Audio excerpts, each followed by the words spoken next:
noticed this hole here when I first got the box. Looks like something might have struck it. I don't know if I've lost any parts due to this yet, so we're going to find this out once I open it up.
Absolutely love this.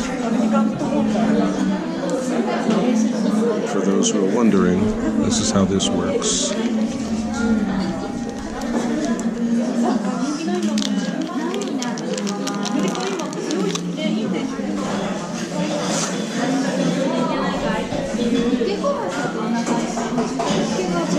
This goes in here, and this goes into this piece here, and it gets secured in, and then once you plug it in, it'll heat this element, it'll heat this up, and then I can commence to brand whatever it is that I wanted.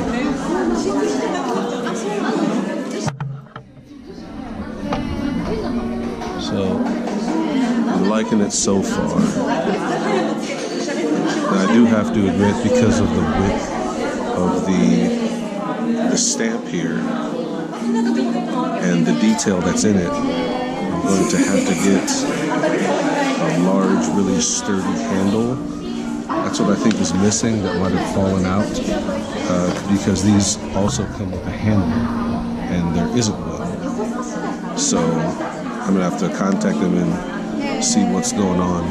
But so far as what I received, I got the stamp here. Let me stop spinning it. The stamp here, the adapter, and the soldering iron, and I am absolutely loving it.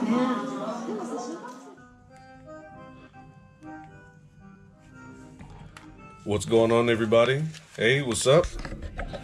It is your friendly neighborhood leather worker, Jay Renard here. Yeah, I just played some Spider-Man. Sorry about that. There's going to be a lot of comic book references in this video. Well, maybe not a lot. Anyway, I just got my stamp in, and I did the unboxing initially, but now I'm going to do the first ever usage of said stamp. And one thing that I've actually taken to doing is for stamps, especially ones that are much smaller than this, but even for all of my stamps, I don't use the mallets or hammers or anything like that anymore. So what I do is, to ensure that pressure is applied completely and fully, and there's a lot of pressure, I clamp it down. So I'll soak the leather, or case the leather rather, and then I'll let it sit, let it soak, then set it on this here. And for most of my other stamps, a clamp this size is just fine. You see it'll fit right here. It'll fit over this, but this is much larger.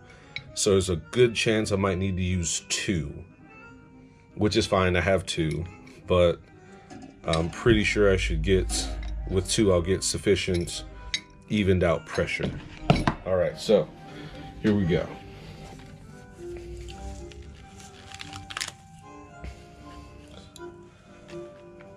So this here is going to be the inside right pocket of a vertical wallet that I'm probably going to do with Western embellishments on the outside.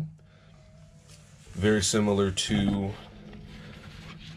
this style of wallet here, but the one I'm going to use is a hair shorter and about in a ½ inch, maybe 3/4 inch longer, just to better accommodate yen, because I use much larger bills, at least while I'm out here in Japan. So here we go. Yeah, I know most people don't soak stuff like this, but I'm just going for complete coverage there. Want to make sure there's no streaks. All right, so I'm gonna come back in about 4 or 5 minutes to let that completely case fully soak in on the top and the bottom. All right, it's been a few minutes, and I added in, using my dividers, some lines for eventual stitching. You can see if I can get this to focus. All right, but you should see them right there, along the edge there, and along the edges right there. I also did that just so I can make sure I get the right location. I don't want it to be too close to one side or the other. I want this to be in the corner there, but I also don't want it to be near where I'm going to be stitching, just to ensure that the logo is always fully visible and whatnot. All right, so I want to make sure that it's nice and even, not quite centered. I don't want it full center on the pocket. I think that's a bit too on the a bit too much.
Great detail, went in very well. I didn't lose anything, especially I was really worried about the Japanese lettering, and for the motto there, skill, passion, and quality. Everything came out well. Everything turned out like it was supposed to. Nice and detailed. Side note, and this is something that folks who use stamps will like a lot. The distance from the base of the stamp to the beginning of the maker's mark. This right here, this distance, this is outstanding. Let me bring something else for comparison.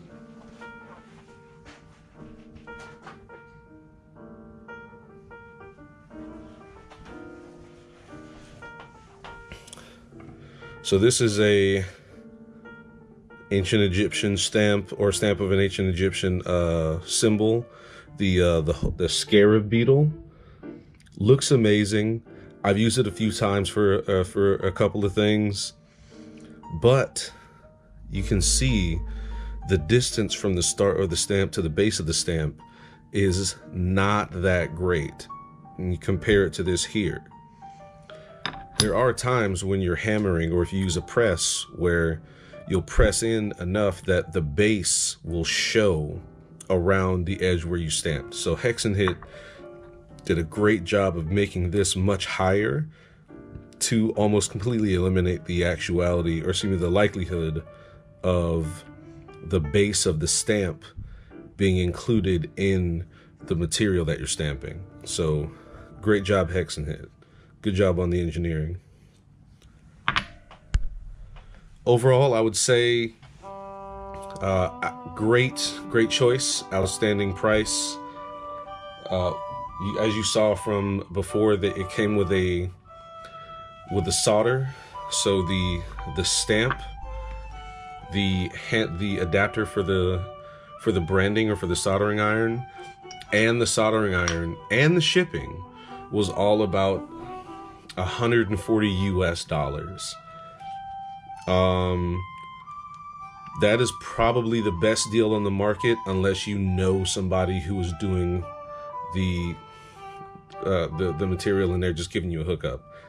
I'm a big supporter of Hex and Hit now. They had good reviews from some places that I had trusted, but I am officially on their team if they keep making stuff like this.